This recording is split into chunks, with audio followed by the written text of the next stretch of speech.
কচু পাতা দেখেছেন নিশ্চয়, উপরে সবুজ আর ভেতরে চুলকানিতে ভরা।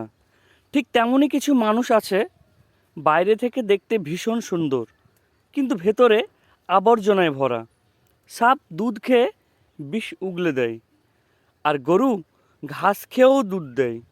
সুতরাং পার্থক্যটা খাবারের নয়, পার্থক্যটা স্বভাবের। নিজের যোগ্যতা নিয়ে কখনো অহংকার করবেন না। মনে রাখবেন, পাথর কিন্তু নিজের ওজনের জন্য জলে ডুবে যায়। কি আজব দুনিয়া! যার চোখে ঘুম আছে তার কাছে ভালো বিছানা নেই, আর যার কাছে ভালো বিছানা আছে তার চোখে ঘুম নেই।